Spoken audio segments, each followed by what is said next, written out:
Well, good morning, everyone on the East Coast, and I know a lot of people are still sleeping. My name is Audrey Codner, and I am the founder of ACG Math Tutoring. And I want to welcome you to Ask Audrey. So for today, I know there's a lot of teachers around basically around the country that's getting themselves prepared for the PSATs. So usually the PSATs kind of like help people along with trying to get scholarships and basically trying to test out to see how our kids are doing and how they will compare with other people from around the country. So, if you are here live with me, nice and early, go ahead and hit hashtag live. And if you are here watching the replay, hit hashtag replay because it helps with the algorithm. And as well, while you're here, comment. Let me hear from you.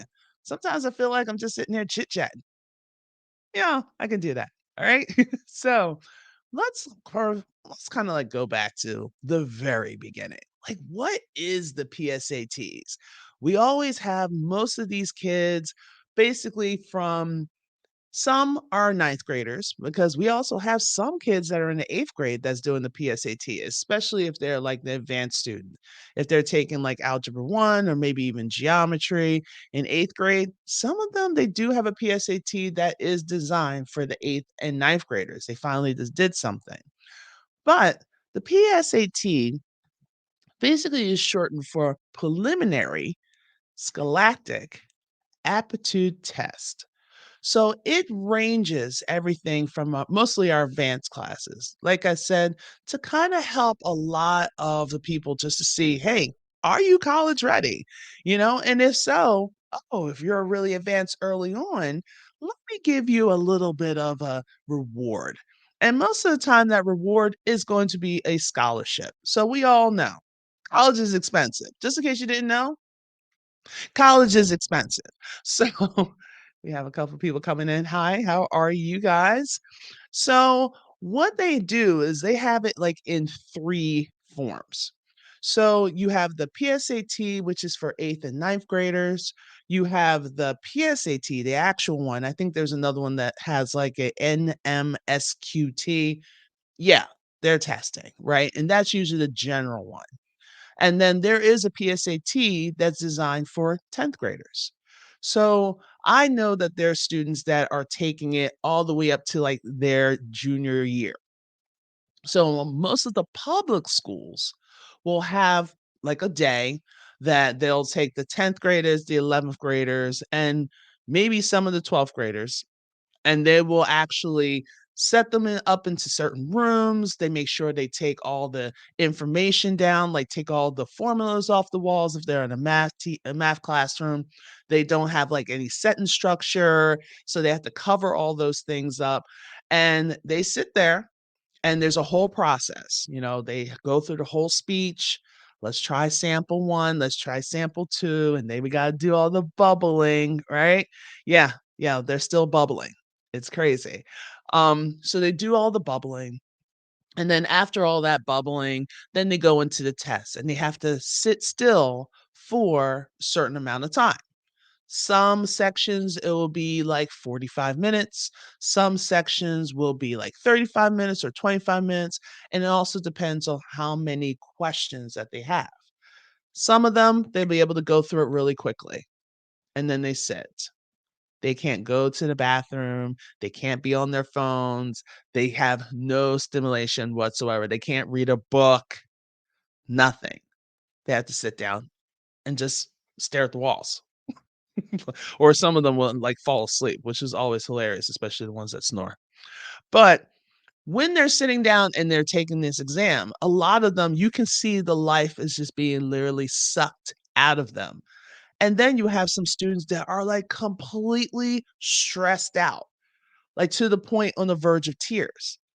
I mean, I was a high school teacher and I would see sometimes kids just like, I don't know. And it didn't matter what level they were. It didn't matter if they were special ed, if they were general ed, if they were honors, if they were GT. It really didn't matter. But here's the thing, and the reason why I'm on today is I'm going to tell you why a great majority of our students are not ready for the PSAT, and they're just getting this added stress for no reason. Yeah, I just said that, for no reason. But let me talk a little bit about the test so you get a general idea, and then I'm gonna tell you my little 2 cents. So, said that there was 3 forms of this exam. So they just decided early on that, hey, we need like a PSAT for 8th to ninth graders because a lot of our kids, especially the structure of it, are going into those advanced high school classes early on. So I'm starting to see a major increase of Algebra 1 students, especially honors Algebra 1 students taking Algebra 1 in 7th grade.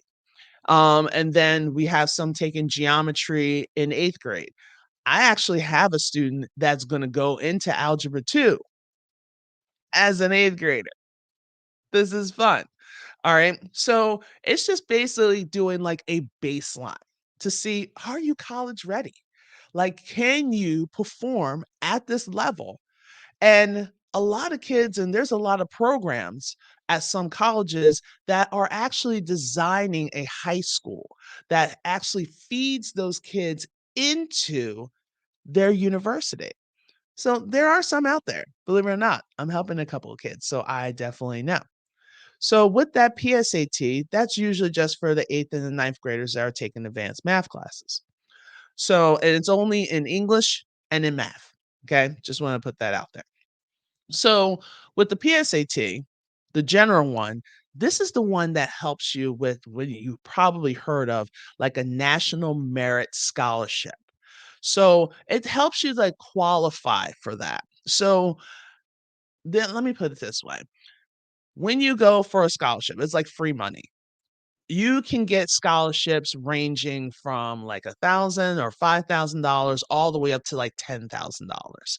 So it's almost like you can get that semester basically paid for, or depending on what school you go to, you might be able to get your whole entire school completely paid for.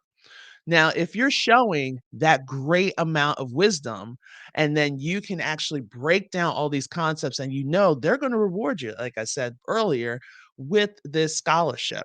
So, usually, when people are taking the PSATs, the norm is usually for 10th and 11th graders, so your sophomores and your juniors. So, they're kind of like, all right, if you're a sophomore and you do extremely well in this PSAT, that is telling us that you are really college ready. You are up there with that knowledge. And hey, you know what? Let's throw some scholarships your way. And why not? Because when you add all those scholarships that come your way, you basically can pay for your college. Boom, done. Moving on. But kind of keep that in mind. I don't want to shock you just yet. So then, if you're just looking at the PSAT for just 10th grade, it's basically the same test as the general PSAT. But people are taking these exams at different times of the year. So for us, the PSAT basically goes from October 1st to October 31st. Every school doesn't take it exactly at the same time. So if you are thinking about getting into like, oh, okay, is my child taking the PSAT? When is that happening? I would love for my child to get scholarships. Take a look at your school's website to see when they are going to administer their PSAT. But what happens if you actually I can better hold on to that part because I just want to get into the benefits of everything. So, like I said, if you get your high marks on there, you can land yourself a national scholarship.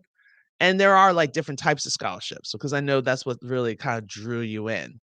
So when we're talking about the different types of scholarships, there's roughly like 7,500 scholarships out there. There are scholarships that is of the national merit. So they're basically voted by your college administrators and also your high school counselor. So like if your child is like, I really want my child to get involved in blah, blah, blah. I want my child to go to Brown. I want my child to go to Cornell, whatever. Um, and they have the grades of it. They did extremely well in their PSAT. There's like an application that they had to fill out. Their high school counselors would be like, yes, this person really should be going for this type of scholarship.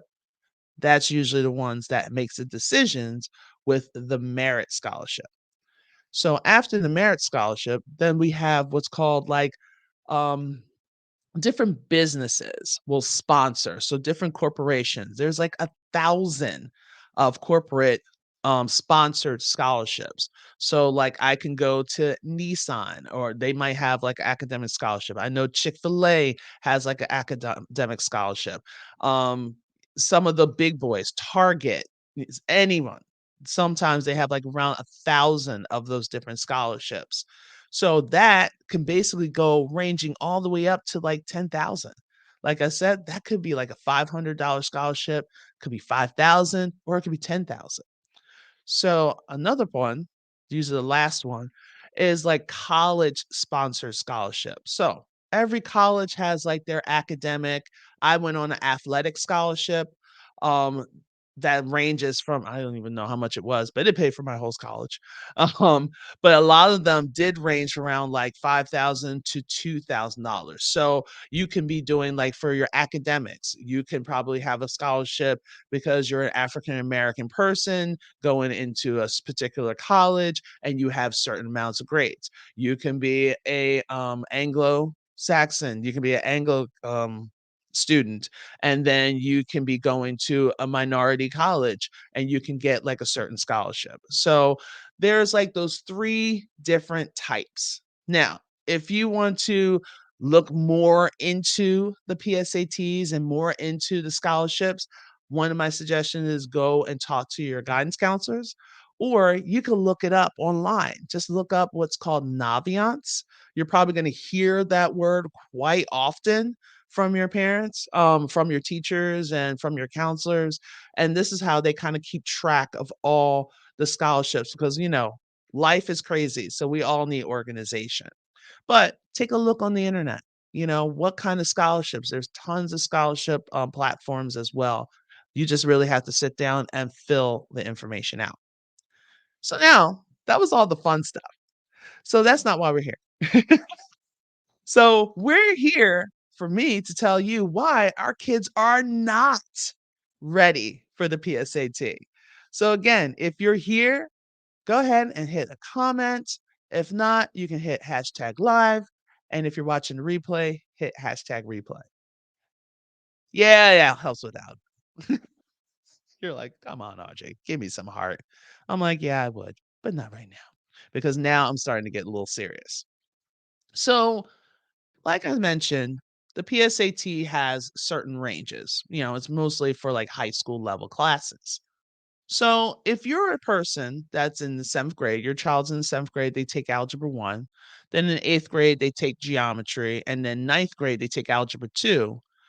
They will be a little more prepared for the PSAT, even the SATs, because the PSAT and the SAT basically covers all the way up to Algebra 2.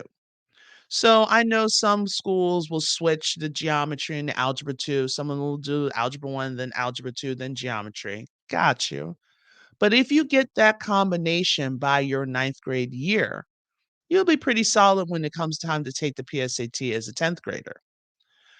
Now, if you did algebra 1 as an eighth grader, geometry as a ninth grader, and then algebra 2 as a 10th grader, or if you do algebra 1 as a ninth grader, geometry as a 10th grader, and algebra 2 as an 11th grader, you're going to be behind. Because just remember what I just said. It goes up to algebra 2.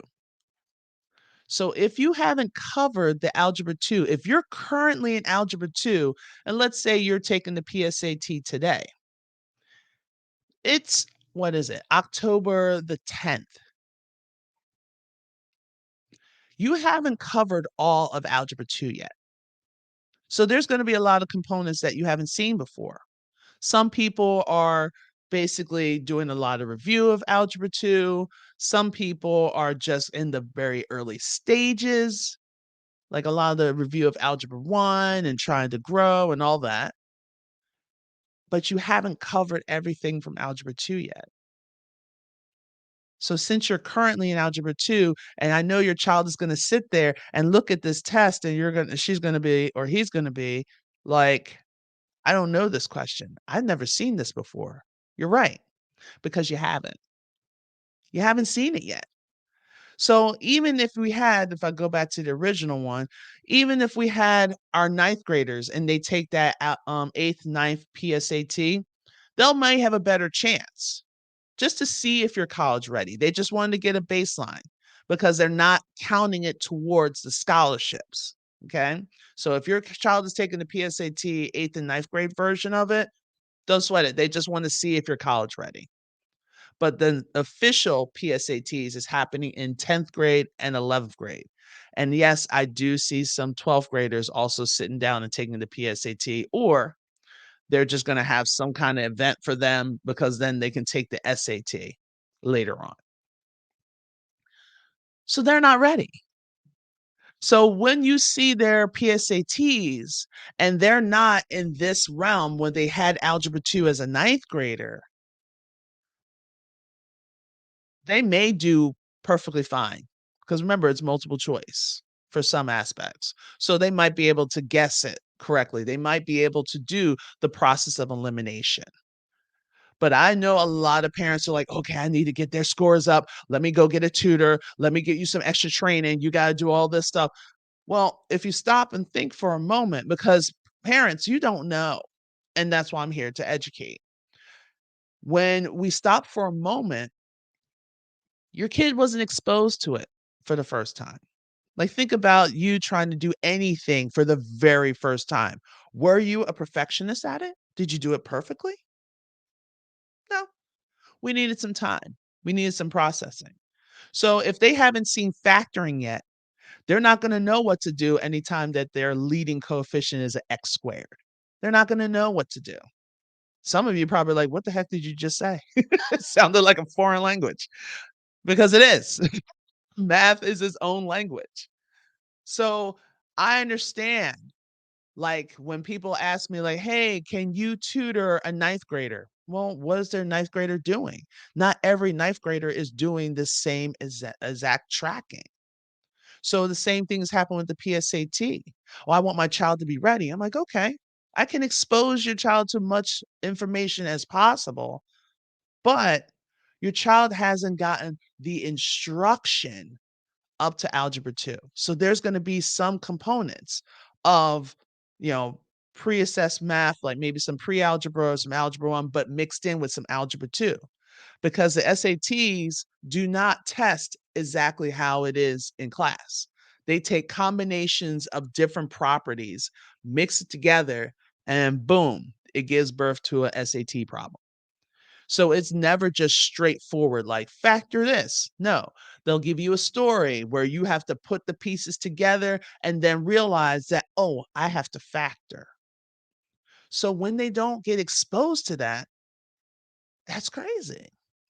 They're going to just squeak by unless they're a part of this situation or cycle. Now, here's one thing for those parents, especially parents of athletes.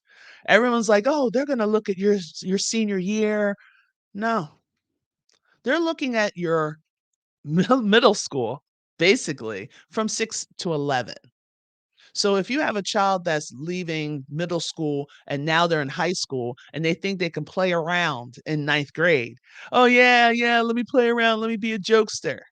And their grades are poor and they want to be an athlete, but they have just enough to play. That's going to bite them in the butt later on. So I'm just going to let you know right here and right now, because I used to be a college coach. Yeah.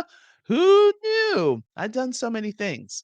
I'm a true Jamaican. I have multiple, I do multiple jobs. Okay. So we take a look at your grades. So if you have a child that's acting out and they're just like, hey, it's just football. I'm all about football. I'm all about my soccer. I'm all about field hockey. I'm all about basketball. Okay. But if your grades is doing poorly, it's going to bite you in the butt later because now you got to go to summer school. So that means you can't go to that invitational camp. Okay. That means that you can't go to that colleges are there looking. They're looking, but they're looking not only at your performance, because you gotta get accepted into that college in order to go to play whatever sport you wanna play.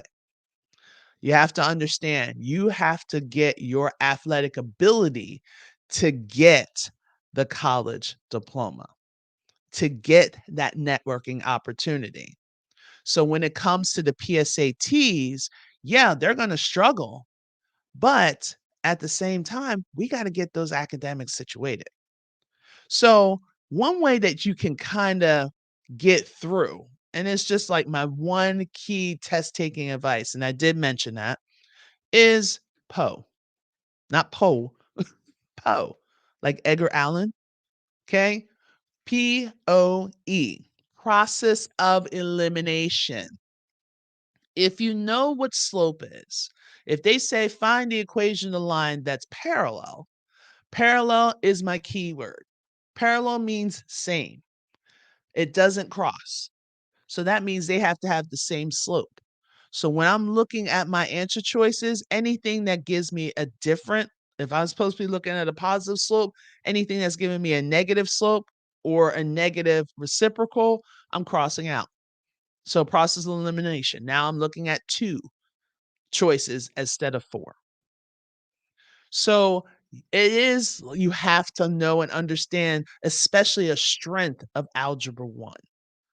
If you're not strong with Algebra 1, like a lot of those components, that's where you're really going to need some tutoring on. You're going to need those foundations. You're going to need to know exponents. I can only do the math. That's all I can do. If any other English people want to chime in and put some comments down, go ahead, please do. But you need to have exponents. You need to know how to translate from a word problem to an algebraic expression or equation. You're going to have to know how to do system of equations. They always throw one or two of those in there. You have to know data analysis. You have to know probability and statistics, how to read your graph, how to read your histogram, your bar graph, how to do or how to read a box and whiskers plot. You need to know those basic components. The algebra 2 stuff, as long as you know the algebra 1 that strengthen that, you'll be able to figure some things out so you can do the process of elimination. But you have to have that basic concept strengthened. Because if you haven't taken algebra 2 until your ninth grade year, you're not going to do well.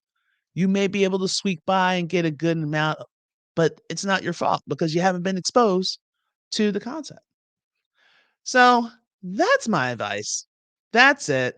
So I just want to say, have your kids get some kind of help if you know that they struggle with Algebra 1. If you know that they got a D in Algebra 1, get some assistance, get some tutoring, get some help, because you have a person that can help you with what they're currently doing, plus can look at some of the missing components, and they can do that all in one session. You know how I know? Because I do that. Okay. So I don't just take a look at what they're currently doing. I'm just doing homework help and that's it. No, I'm also looking at what is those missing pieces. They can't add and subtract or multiply or divide fractions. Okay. I know you saw a fraction and you started freaking out. And the kids are like, yeah, like, don't freak out. Let me show you how. And then I showed them and they're like, oh, this is not that bad. I'm like, no, it's really not.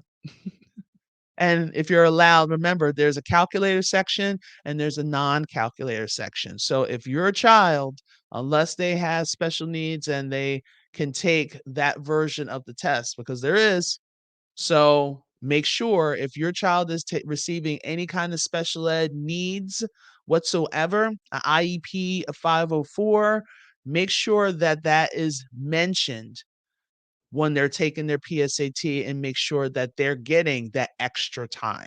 Okay. Because there is a group that they sometimes get those extra times. Make sure that they're getting a calculator. Make sure they're getting writing paper. Bring your own pencils once in a while. They do have pencils, but bring your own pencils a couple of times because you never know. A tip will break, but a kid can't sharpen the pencil because it disrupts everyone else. All right. So there's hope. there's hope, but I just wanna let you know when you see that PSAT score, you're like, "Oh my god, my child is never gonna make it." No, your child's gonna make it, okay? It's alright. But let's get a tutor to build up on those Algebra 1 skills. There are some schools that have after-school help, and if you're just like, "Okay, I don't want my child just sitting after school with 40 other people and not getting the attention," then look at a private tutor. You would think that we're expensive. We're not. We're worth it. We wanna be part of the family. Oh, I do. So, I can help my students out and to help them to grow. Alright, so that's what I have for today. So make sure you stay tuned for tomorrow. Yeah, I know, I'm always here. For tomorrow at 11 o'clock, where I am going to actually have the privilege to interview Michelle Tote. So she's from Ontario, Canada, and she's a tutor as well. And we're going to talk on Two Tutors Talking about how tutoring can help you better. All right. So have a wonderful day and please continue to stay awesome. Love y'all. Take care.